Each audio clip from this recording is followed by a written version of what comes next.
SDGs itu mengentaskan kemiskinan, ya, terus kemudian kesetaraan gender dan lain-lain. Masih dari prinsip kimia hijau yang ketujuh itu ada penggunaan energi terbarukan yang bersumber dari kotoran sapi sedemikian rupa dengan prinsip-prinsip tadi. Let's go, jam. Ini Sobat Kemis, kali ini bersama aku Ratu Solihah di channel podcast Etnochem Official, channel pembelajaran kimia yang menarik dan seru pastinya. Nah, pastinya teman-teman masih semangat dong karena kita sudah sampai di episode terakhir dalam pembahasan kimia hijau nih. Tapi sebelum kita membahas lebih lanjut, kita bincang santai dulu bersama dengan narasumber kita, Ibu Mega Evita Ramasari. Halo Bu Mega. Halo Kak. Bagaimana nih kabarnya hari ini Bu? Alhamdulillah baik. Kakak gimana? Alhamdulillah baik juga nih Bu.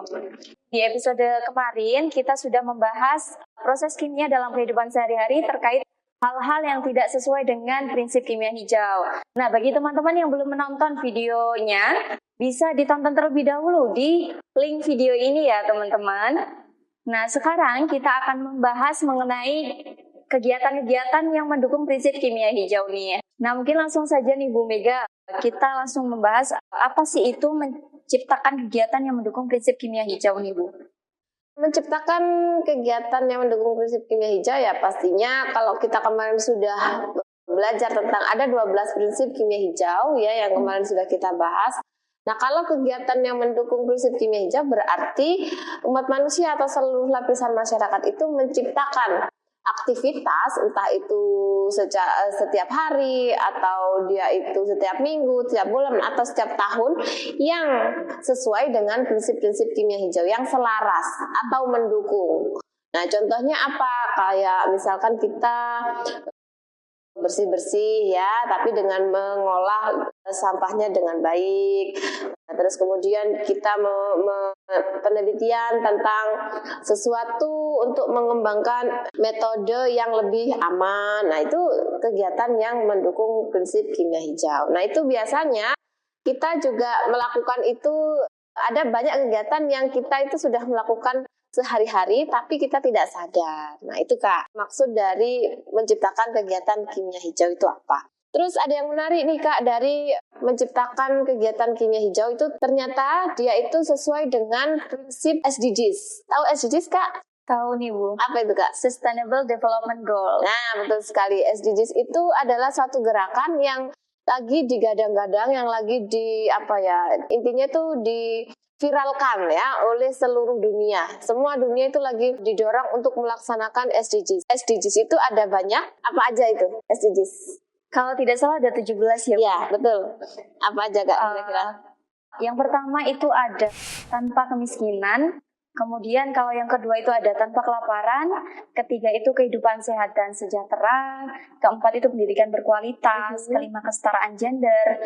Keenam air bersih dan sanitasi layak. Ketujuh energi bersih dan terjangkau. Kedelapan pekerjaan layak dan pertumbuhan ekonomi. Kesembilan industri, inovasi dan infrastruktur. 11 kota dan pemukiman yang berkelanjutan. 12 konsumsi dan produksi yang bertanggung jawab, dan yang ke-13 ada penanganan perubahan iklim, ke-14 ekosistem lautan, dan ke-15 itu ada ekosistem daratan, kemudian 16 perdamaian, keadilan, dan kelembagaan yang tangguh, dan yang ke-17 yang terakhir ada kemitraan untuk mencapai tujuan. Itu tadi Bu, 17 tujuan pembangunan berkelanjutan. Nah, betul sekali apa yang disebutkan oleh Kakak Mira ya. Jadi kegiatan mendukung kimia hijau tadi itu banyak juga yang sesuai atau beriringan dengan gerakan 17 SDGs tadi ya. Ya kan kalau kita berkegiatan sehari-hari itu ingin menciptakan sesuatu yang lebih baik ya, mestinya seperti itu idealnya. Nah, kalau kita mendukung prinsip kimia hijau, kayak misalkan kita ingin menciptakan lingkungan yang bersih, mestinya kita juga akan beriringan dengan SDGs nomor berapa tadi yang tentang kehidupan yang layak, sejahtera, seperti itu Kak. Jadi ada juga tadi kalau kita lihat SDGs itu mengentaskan kemiskinan ya, terus kemudian kesetaraan gender dan lain-lain. Nah, itu banyak juga yang sesuai dengan prinsip-prinsip kimia hijau dan itu gerakan yang sangat bagus saya kira. Seperti itu. Dari ke-17 poin SDGs tadi nih Bu. apakah semuanya itu berkaitan dengan prinsip kimia hijau atau hanya ada beberapa saja nih Bu? Kalau yang tadi disebutkan oleh Mbak Mira, saya kira ada beberapa yang sesuai, ada juga yang jauh ya, maksudnya yang kurang sesuai. Maksudnya bukan berarti tidak baik, tapi dia di bidang lain ya. Kita teman-teman menganalisis beberapa poin yang kira-kira mana yang selaras atau sesuai dengan prinsip-prinsip kimia hijau.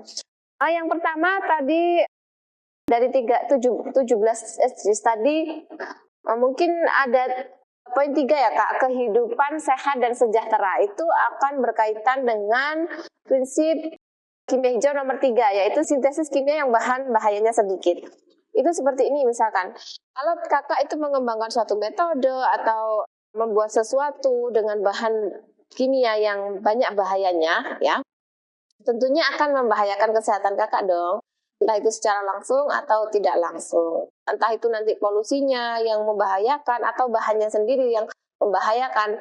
Nah, kalau kita melaksanakan sintesis kimia yang bahayanya sedikit, pasti kita juga akan mewujudkan SDGs secara tidak langsung, mewujudkan SDGs nomor 3, yaitu kehidupan sehat dan sejahtera. Nah, kalau kita sudah sehat, kemungkinan untuk sejahtera juga akan lebih meningkat. Itu yang pertama. Terus kemudian yang poin yang kedua yaitu air bersih dan sanitasi yang layak, itu bisa beriringan dengan prinsip kimia hijau yang nomor 1, yaitu mencegah limbah.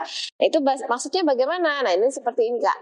Kalau kita bisa mewujudkan minim limbah dalam kegiatan kita sehari-hari, itu kita mencegah limbah dengan bijak atau mengolah limbah dengan bijak, pastinya maka akan salah satu efeknya air yang ada di sekitar kita, air sungai atau itu air laut, itu akan bersih juga ya, dan sanitasinya pun juga akan baik gitu.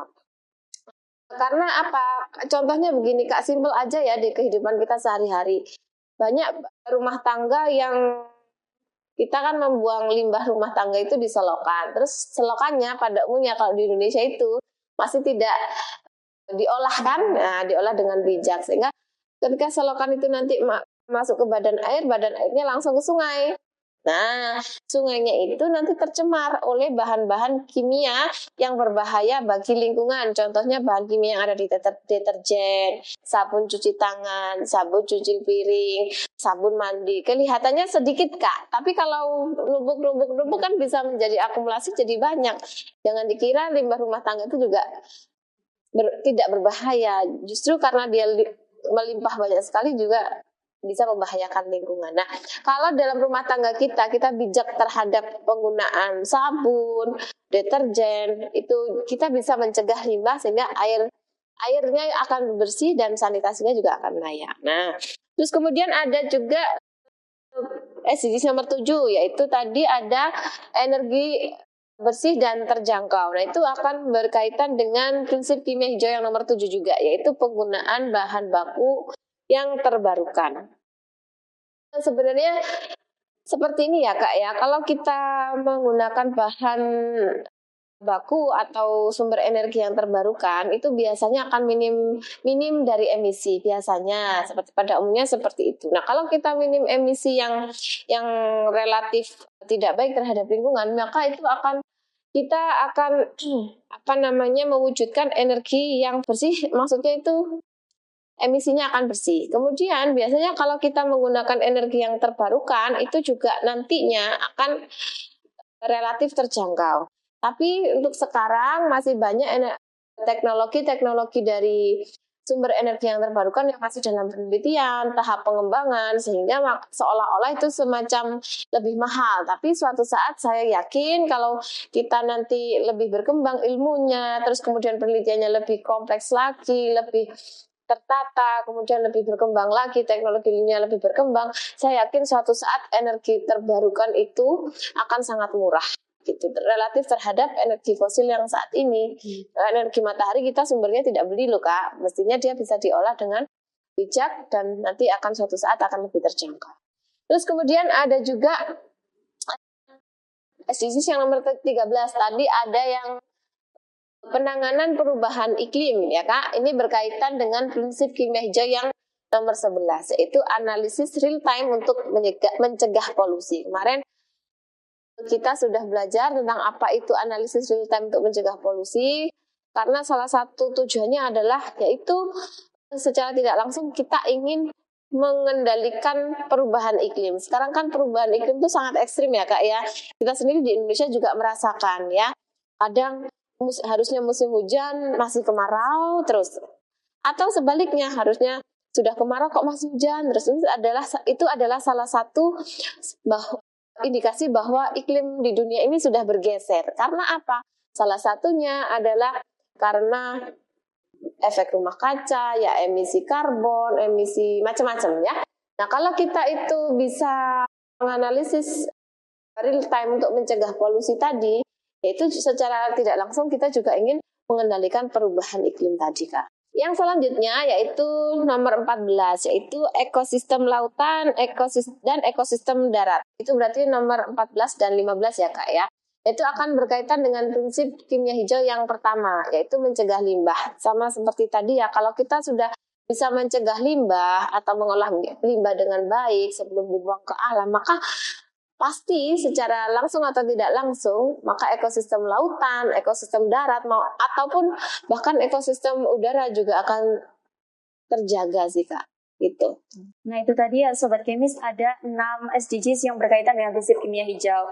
Oke Bu, mungkin kita kembali lagi membahas mengenai kegiatan yang mendukung prinsip kimia hijau nih Bu. Bagaimana kalau kita bahas dengan hal-hal yang berkaitan dengan kehidupan sehari-hari nih Bu, yang dekat dengan kita nih Bu. Boleh menarik. Nah, salah satu contoh implementasi dari prinsip kimia hijau yang ketujuh itu ada penggunaan energi terbarukan, di mana energi ini sangat penting gitu untuk keberlangsungan hidup manusia. Nah, energi itu berdasarkan sumbernya ada energi terbarukan dan energi tak terbarukan. Nah, perbedaannya apa sih Bu energi terbarukan dan tak terbarukan itu? Kalau energi terbarukan dan tak terbarukan mestinya dari sumbernya sudah berbeda ya. Tapi kita flashback dulu. Mungkin ini sudah ada mata pelajaran ya. Mata pelajaran entah itu SD atau SMP, saya lupa Kak. Kayaknya saya dulu SMP deh kayaknya ya. Tidak tahu kalau teman-teman yang sekarang di kurikulum yang mana, entah SD atau SMP. Kita lihat dulu pengertiannya ya Kak ya. Kalau kita mengkaji tentang energi terbarukan, itu berarti energi yang sumber energinya itu dari sumber yang akan ada terus-menerus. Kita tidak khawatir untuk habis suatu saat. Nah, biasanya dia itu bersumber dari alam semesta ini yang melimpah ruah dan tidak akan miskin, pokoknya tidak khawatir untuk habis. Nah, sedangkan energi yang tak terbarukan ya akan kebalikannya dengan energi yang terbarukan tadi, pasti suatu saat dia akan habis sumbernya. Sehingga kita harus sangat bijak, bahkan harus super bijak dalam menggunakan energi yang sumbernya dari energi yang tak terbarukan. Nah, untuk contohnya itu kira-kira apa Kak? Kakak pasti tahu dong. Contohnya tak terbarukan ya Bu? Ya, boleh. Contohnya kalau energi tak terbarukan itu ada batu bara, kemudian minyak bumi, betul, dan juga bahan bakar fosil. Ya, intinya yang bahan dasarnya itu dari fosil ya. Fosil yang katanya dari fosil dinosaurus dan lain-lain yang berjuta-juta tahun yang lalu terus kita tambang. Nah, suatu saat itu kan akan habis. Dan ini kan katanya ini kan proyeksinya akan 50 tahun lagi akan habis nih. Tapi kan enggak tahu ya, wallahu alam.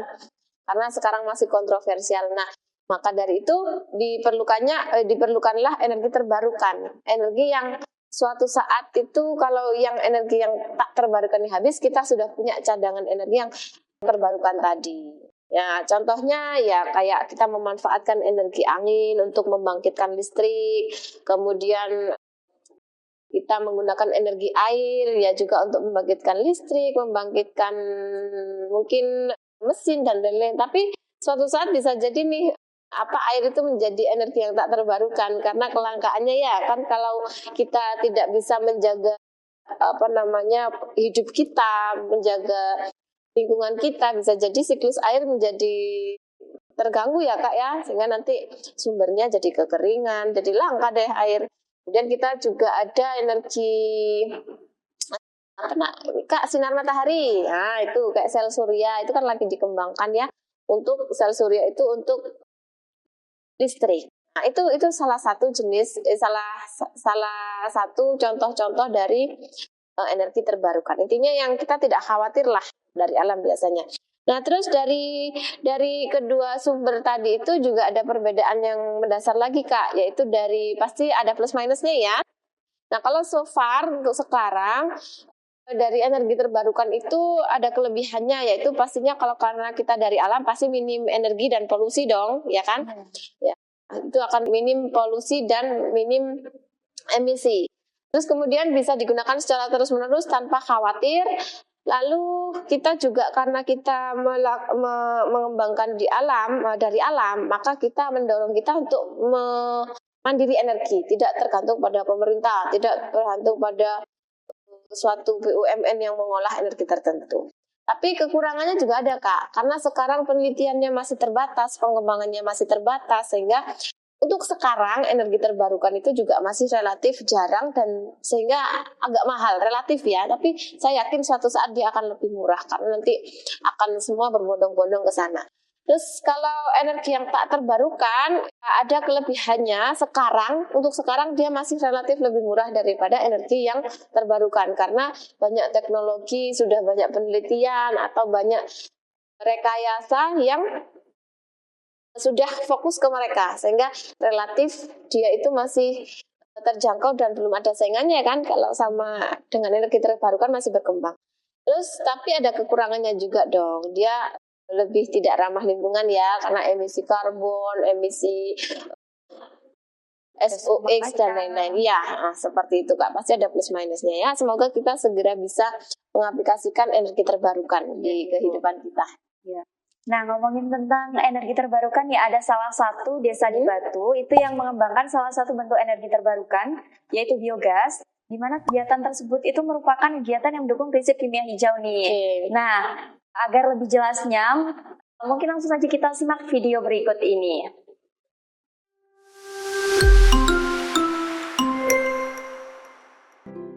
Dusun Toyongmerto, Desa Pesanggerahan, Kecamatan Batu, Kota Batu, Jawa Timur, sebagai salah satu wilayah peternak sapi perah di Kota Batu yang memanfaatkan limbah kotoran sapi sebagai energi terbarukan yakni biogas. Biogas merupakan bahan bakar berbentuk gas yang dihasilkan dari biomasa. Jumlah sapi yang sangat banyak yaitu mencapai sekitar 1.700 ekor sapi. Melimpahnya kotoran sapi yang dihasilkan dari ternak tersebut mendapat perhatian secara prioritas oleh pemerintah setempat, pihak swasta, serta sivitas akademika sebagai antisipasi pencemaran lingkungan. Kotoran sapi tersebut diolah menjadi energi biogas yang dikonversi pada penggunaan kompor pengganti kompor LPG. Berikut merupakan tahapan dalam produksi biogas. Yang pertama, kotoran sapi dicampur dengan air dengan volume yang sama yaitu perbandingan 1:1, lalu dihomogenkan hingga menjadi bubur yang disebut slurry. Melalui lubang inlet, kotoran tersebut masuk ke dalam digester yang kedap udara. Kotoran sapi tersebut akan terurai dengan bantuan mikroorganisme dan bakteri melalui proses fermentasi anaerob. Setelah 6 jam, mulai menghasilkan gas bio yang terdiri dari sebagian besar berupa gas metana. Secara perlahan, gas akan terbentuk dan menghasilkan tekanan yang mana akan terus menekan dan membuat slurry sedikit demi sedikit akan meluap keluar melalui manhole ke tangki outlet. Ketika mencapai overflow, slurry ditampung dalam bioslurry dan dapat digunakan sebagai pupuk. Gas yang tersimpan di penampung kemudian dialirkan ke titik penggunaan melalui pipa untuk penggunaan gas.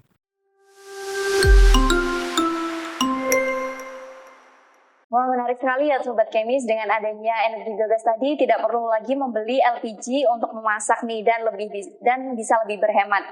Nah, selain digunakan untuk bahan bakar untuk memasak, ternyata sisanya itu juga bisa dimanfaatkan sebagai pupuk nih Bu. Iya. Dan selain pupuk itu juga bisa mengendalikan udara yang bau itu tadi ya Bu, dari kotorannya yang menyengat. Kemudian juga bisa menjadikan udaranya itu lebih bersih dan lebih sehat tentunya.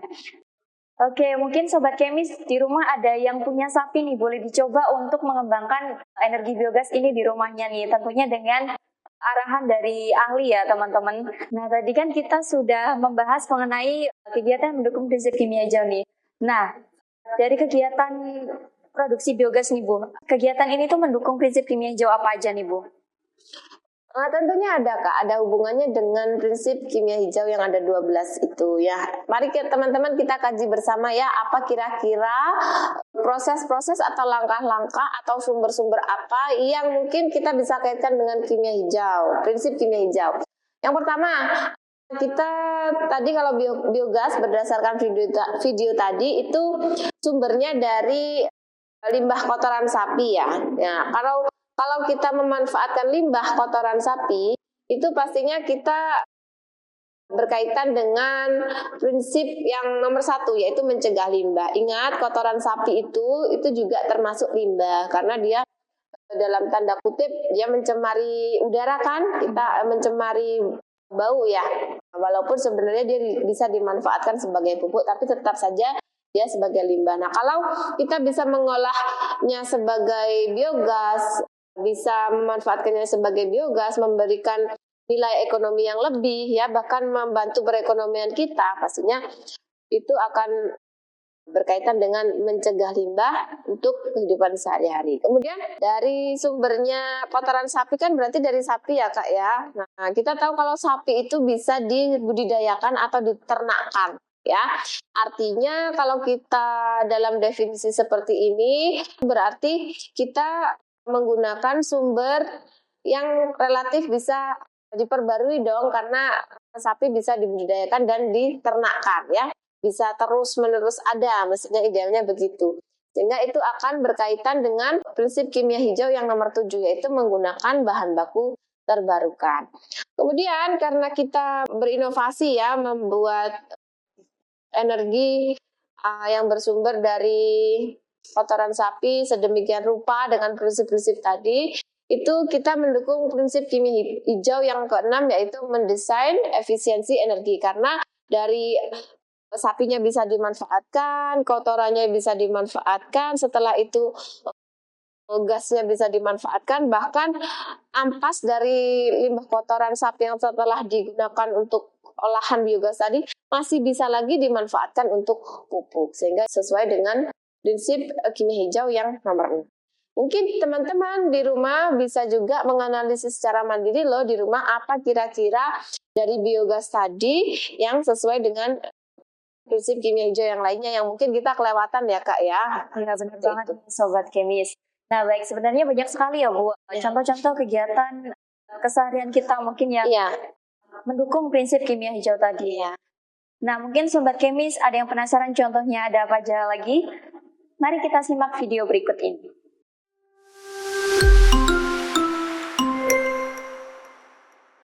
Indonesia merupakan negara dengan kebudayaan dan tradisi yang sangat beragam. Kebudayaan dan tradisi yang ada memiliki nilai dan maksud tersendiri, serta turut mendukung prinsip kimia hijau. Di antaranya ada tradisi bersih desa. Tradisi bersih desa adalah salah satu upacara adat di berbagai desa di Indonesia. Salah satunya adalah bersih desa di Desa Tawun, Kecamatan Kaserman, Kabupaten Ngawi, Jawa Timur. Tradisi bersih desa Tawun memiliki beberapa tujuan, yaitu tujuan yang pertama, sebagai bentuk perwujudan rasa syukur kepada Tuhan Yang Maha Esa atas hasil bumi yang telah diberikan sepanjang tahun. Tujuan yang kedua adalah bentuk penghormatan kepada sang denyang desa yang terwujud dalam pemberian sajen ke makam para leluhur tersebut. Tujuan yang ketiga adalah menjaga lingkungan Tawun agar masyarakat Tawun dapat hidup dengan nyaman dan sejahtera karena kebersihan yang tetap terjaga. Tradisi bersih desa melibatkan kegiatan membersihkan sampah dan limbah dari lingkungan sekitar desa. Ini sejalan dengan prinsip kimia hijau yang pertama, yaitu mencegah limbah, di mana upaya dilakukan untuk mengurangi dan menghindari produksi limbah sejak awal. Selain itu, kegiatan bersih desa biasanya melibatkan gotong royong dan kerjasama masyarakat tanpa penggunaan alat-alat berat atau mesin yang membutuhkan banyak energi. Penggunaan tenaga manusia ini merupakan bentuk efisiensi energi. Kedua, pembuatan jamu. Pembuatan jamu yang sudah dari sejak dulu hingga sekarang masih diproduksi dan dikonsumsi oleh masyarakat. Salah satunya ada minuman herbal khas Malang, Jawa Timur, yaitu susu telur madu jahe atau STMJ. Manfaat yang banyak dirasakan oleh masyarakat, STMJ telah tersebar ke berbagai daerah di Indonesia. Pembuatan SCMJ menggunakan bahan-bahan alami yang mendukung prinsip kimia hijau keempat, yaitu mendesain proses yang melibatkan bahan kimia aman.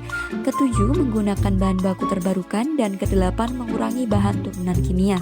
Penggunaan bahan-bahan yang seluruhnya bisa dimanfaatkan tanpa menghasilkan limbah yang signifikan, sehingga mendukung prinsip ke-1 mencegah limbah, dan limbah yang dihasilkan dapat dimanfaatkan sebagai pupuk yang mudah terdegradasi, sehingga mendukung prinsip ke-10, yaitu mendesain bahan kimia dan produk yang terdegradasi setelah dipakai.